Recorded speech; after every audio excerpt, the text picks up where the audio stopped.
Everyone, आज हम पढ़ेंगे संज्ञा।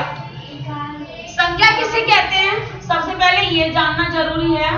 संज्ञा की परिभाषा होती है किसी प्राणी, वस्तु, स्थान या भाव के नाम को संज्ञा कहते हैं। प्राणी कौन होते हैं, जैसे मोहन, हाथी, मनुष्य, स्त्री, घोड़ा आदि। ये सब क्या है, प्राणी के अंतर्गत आते हैं। अब वस्तु में, जिसको कि इंग्लिश में हम बोलते हैं थिंग्स, वस्तु कौन सी होती है, कलम, मेज, पुस्तक, कुर्सी, दबात आदि।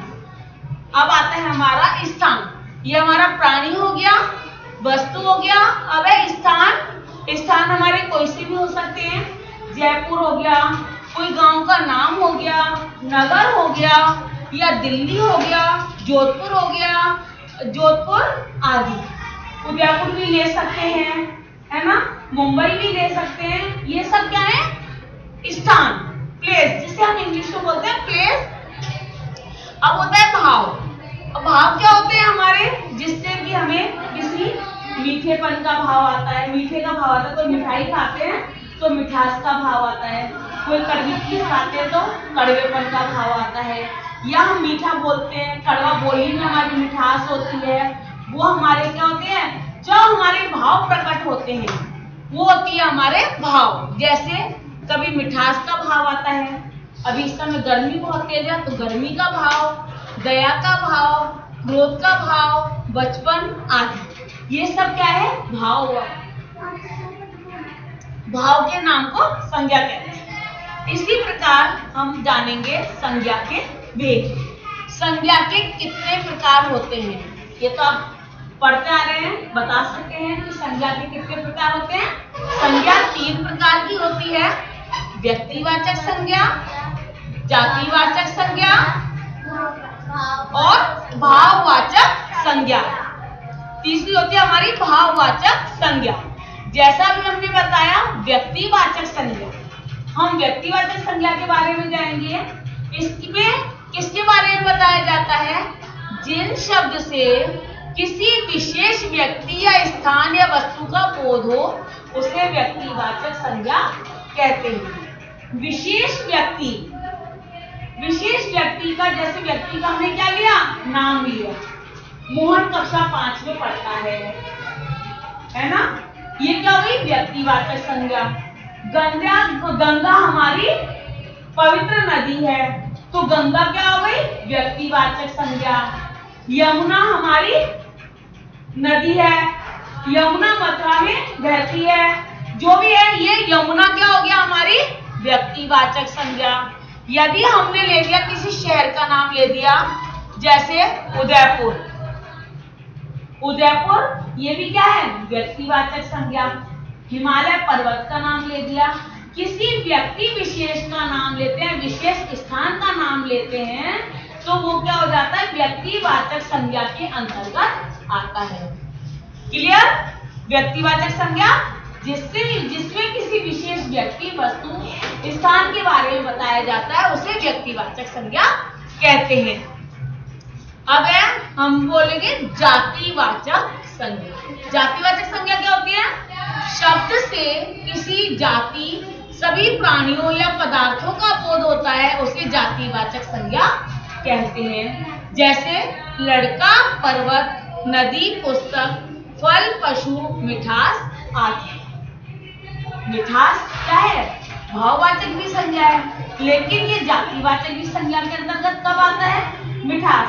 हम पर्टिकुलर जब हम किसी विशेष चीज के बारे में बोल देते हैं, रसगुल्ले में बहुत मिठास होती है, तो क्या हो जाएगा, रसगुल्ला क्या हो जाएगा, व्यक्तिवाचक संज्ञा, लेकिन उसकी मिठास जो है क्या हो जाएगी, जातिवाचक संज्ञा। ठीक है, ऐसे ही हमने कहा पुस्तक, पुस्तक क्या है, कोई सी भी पुस्तक कोई सी भी हो सकती है, तो वो जातिवाचक संज्ञा के अंतर्गत आएगी। यदि हमने कह दिया रामायण पुस्तक, तो वो क्या हो जाएगी, व्यक्तिवाचक संज्ञा हो जाएगी। ठीक है ना, तो ये होती है जातिवाचक संज्ञा। जातिवाचक संज्ञा में किसी व्यक्ति, मतलब किसी प्राणियों, पदार्थों का बोध होता है, लड़का, पर्वत, नदी, पुस्तक, फल, पशु आदि। हमारा भाववाचक संज्ञा। भाववाचक संज्ञा किसे कहते हैं? जिस शब्द से किसी प्राणी या पदार्थ के भाव, गुण या स्वभाव का बोध होता है उसे भाववाचक संज्ञा कहते हैं। जैसे वीरता, बचपन, मिठास, खुशी, क्रोध, प्रेम आदि। भाववाचक संज्ञा व्यक्ति के स्वभाव का पता चलता है, उसके गुण का पता चलता है। जैसे कोई बहुत अच्छा व्यक्ति है तो हम क्या कहेंगे?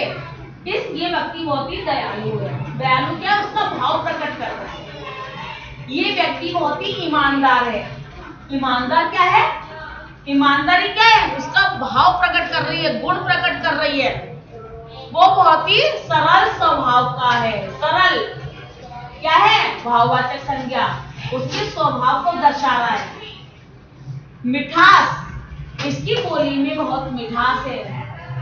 ये बहुत कड़वा बोलती है। कड़वा क्या है? कड़वा क्या है? उसका स्वभाव बता रहे हैं, उसके बोलने के तरीका बता रहे हैं। ये सब क्या है? भाववाचक संज्ञा। इस बच्चे में बहुत ही बचपना है। बचपन क्या है? बचपन क्या है? उसका भाव प्रकट कर रहा है। बचपन होने का उसका भाव प्रकट कर रहा है। तो ये भाववाचक संज्ञा बताते हैं किसी व्यक्ति के गुण, स्वभाव आदि के बारे में बताते हैं। क्लियर? नेक्स्ट है हमारा, इस तरह से हमारी संज्ञा कितने प्रकार की होती है? 3 प्रकार की होती है। व्यक्तिवाचक संज्ञा, भाववाचक संज्ञा और जातिवाचक संज्ञा। ठीक है? अब हम इससे रिलेटेड कुछ एक्सरसाइज है वो करेंगे। हाँ, अब हमने जैसा कि पढ़ा, क्वेश्चन है हमारा, संज्ञा किसे कहते हैं? संज्ञा किसे कहते हैं? किसी व्यक्ति,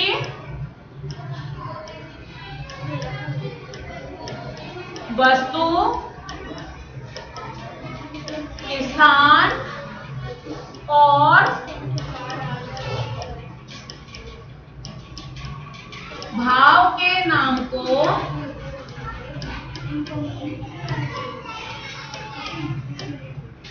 संज्ञा कहते हैं।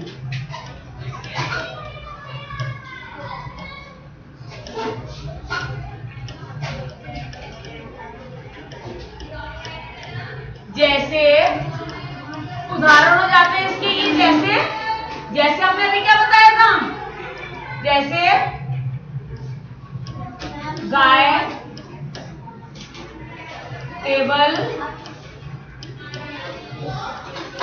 दिल्ली, मिठास आदि। अब ये हो गया संज्ञा किसे कहते हैं? संज्ञा किसी व्यक्ति, वस्तु, स्थान या भाव के नाम को संज्ञा कहते हैं। आप पूछा उदाहरण सहित बताइए। जैसे गाय, टेबल, दिल्ली, मिठास आदि। ये हो गया। अब होते हैं संज्ञा के कितने भेद होते हैं? संज्ञा के कितने भेद होते हैं? संज्ञा के 3 भेद होते हैं। क्या लिखेंगे हम? पहले लिखेंगे हम संज्ञा के 3 भेद होते हैं।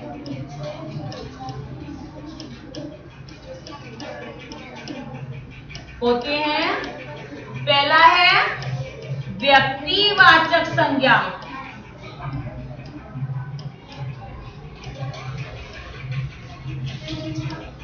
इसका उदाहरण क्या हो जाएगा? जैसे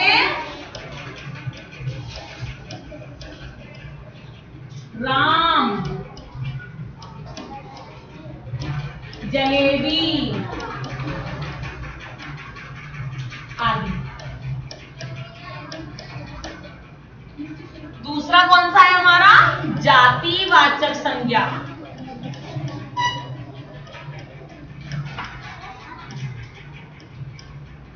जातिवाचक संज्ञा के उदाहरण क्या है?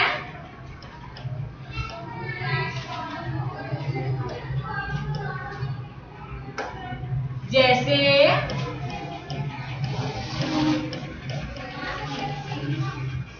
लड़का, नदी आदि। अब थर्ड हमारा आ जाता है भाववाचक संज्ञा।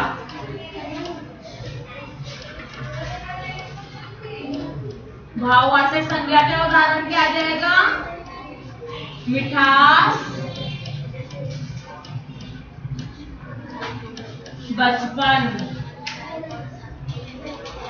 दयालु, बहुत सारे होते हैं लेकिन हम दो ही उदाहरण लिखेंगे इसमें। आगे समझे संज्ञा के कितने भेद होते हैं? 3 भेद होते हैं, व्यक्तिवाचक संज्ञा, जातिवाचक संज्ञा और भाववाचक संज्ञा। और तीनों में व्यक्तिवाचक संज्ञा में क्या आ जाएगा? दिल्ली आ गया, मोहन आ गया, गंगा आ गया। ये पर्टिकुलर किसी विशेष व्यक्ति वस्तु के बारे में बताया गया है, स्थान के बारे में बताया गया है। दूसरा होता है हमारा जातिवाचक संज्ञा। जातिवाचक संज्ञा में क्या होता है?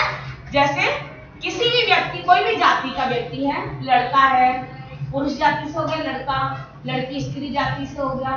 पर्टिकुलर जब हम किसी का नाम ले देंगे तो वो क्या बन जाएगा? व्यक्तिवाचक संज्ञा। ठीक है। तीसरा होता है हमारा भाववाचक संज्ञा।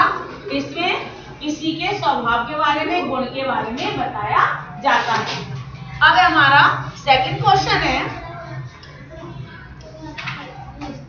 निम्नलिखित शब्दों में से व्यक्तिवाचक और भाववाचक संज्ञाओं को छांटकर अलग कीजिए। अब हमको इसमें व्यक्तिवाचक और जातिवाचक संज्ञाओं को छांटकर अलग करना है। कुछ शब्द दे रखे हैं, जैसे दिल्ली क्या हो गया? व्यक्तिवाचक संज्ञा हो गया। रमेश,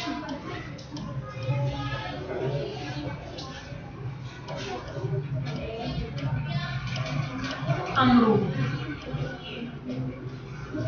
और नरेश, ये पर्टिकुलर किसी का भी नाम आ गया। अब यहाँ क्या है? हाथी, नगर,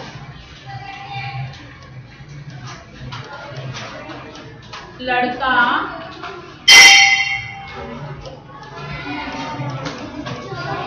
शिक्षक, मेज आदि। अब यहां पर है क्या आ जाएगा? मिठास,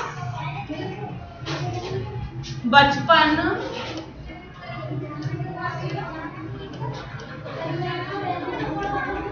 खुशी आदि। ये क्या होगा हमारे? इनमें से हमने सेलेक्ट करके लिख दिया। इसमें कौन सा व्यक्तिवाचक संज्ञा है, कौन सा जातिवाचक संज्ञा है और कौन सा भाववाचक संज्ञा है। नेक्स्ट हमारा क्वेश्चन आता है,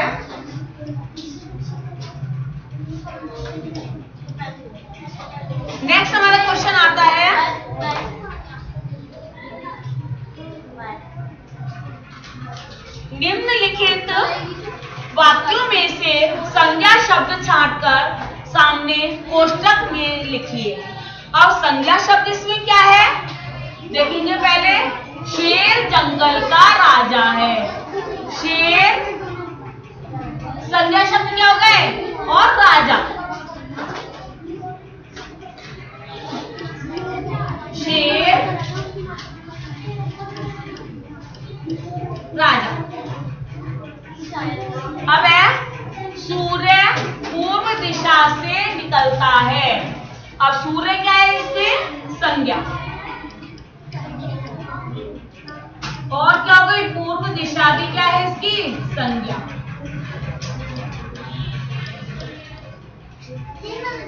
यह राजवीर का घर है।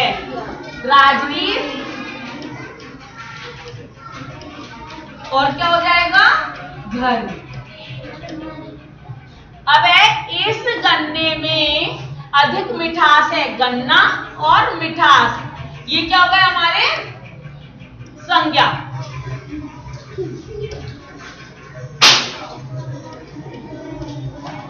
गन्ना और मिठास। क्रोध से अशांति बढ़ती है। क्रोध क्या है? संज्ञा और अशांति।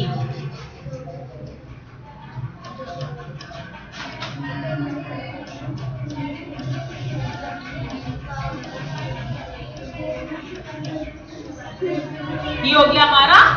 इसमें से हमने शब्द छांटकर लिख दिए, बहुत आसान है। नेक्स्ट है हमारा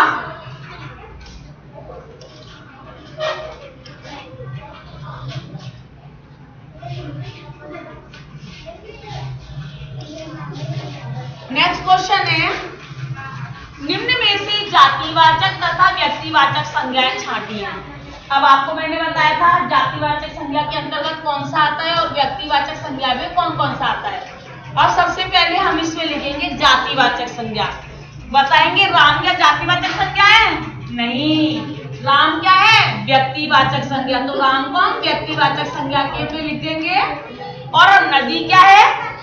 यहाँ किसी नदी में किसी विशेष नदी का नाम नहीं आ रहा, तो हम ये क्या हो गई? जातिवाचक संज्ञा। अब नेक्स्ट है हमारा पशु। पशु कोई सा भी हो सकता है, चाहे शेर है, चीता है, कुछ भी हो सकता है। तो इसलिए पशु क्या हो गया? जातिवाचक संज्ञा। अब नेक्स्ट है हमारा यात्री। यात्री का कोई पर्टिकुलर नाम नहीं दे रखा, तो यात्री भी क्या है? जातिवाचक संज्ञा। तो यात्री भी किस में आ जाएगा? जातिवाचक संज्ञा में आ जाएगा। अब यहाँ आ जाएगा महेश। महेश या किसी व्यक्ति का नाम है, इसकी व्यक्तिवाचक संज्ञा।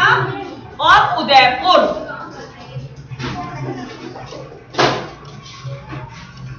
उदयपुर ये भी हमारी क्या है?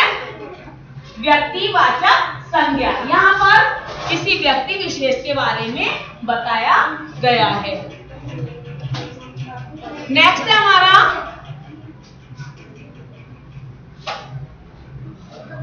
अब यहां नीचे लिखे क्रिया शब्दों के पीछे आहट जोड़कर भाववाचक संज्ञा बनानी है। क्या जोड़ना है? पीछे हमको आहट जोड़ने हैं। अब जैसे घबराना का क्या हो जाएगा? घबराहट। अब चिल्लाना क्या क्या हो गया? चिल्लाहट।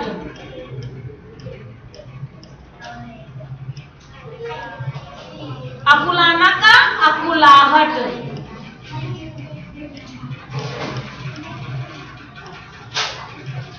ये हमारी जो आहट बताया है, ये आ की मात्रा किस शब्द पर लग रही है?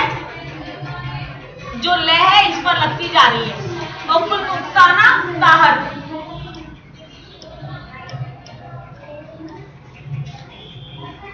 बौखलाना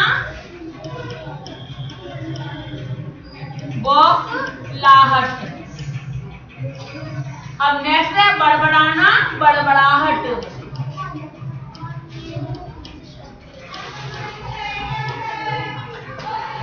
गुर्राना का गुर्राहट।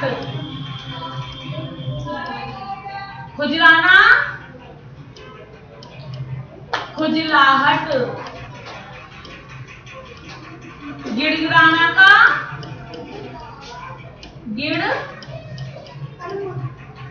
गिड़गिड़ाहट। ये हमारे हो गए क्वेश्चन। अब है निम्नलिखित संज्ञा शब्दों का वाक्य में प्रयोग कीजिए। इससे क्या बनाना है? हमें सेंटेंस बनाना है, वाक्य बनाना है। वाक्य रचना में एक बात आपको ये ध्यान रखनी होगी, वाक्य रचना में हमेशा जो शब्द हमारा दे रखा है वो हमारे सेंटेंस के अंदर, वाक्य रचना के अंदर आना चाहिए। अब यहाँ दे रखा है विद्यालय, तो विद्यालय हमारा उस वाक्य में आना चाहिए। क्या आ जाएगा? मैं प्रतिदिन विद्यालय जाती हूँ। प्रतिदिन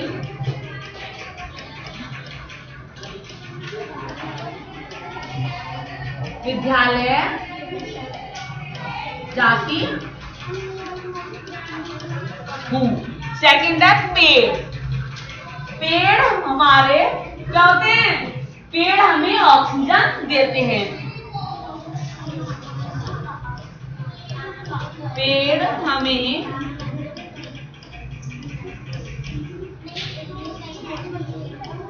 ऑक्सीजन देते हैं।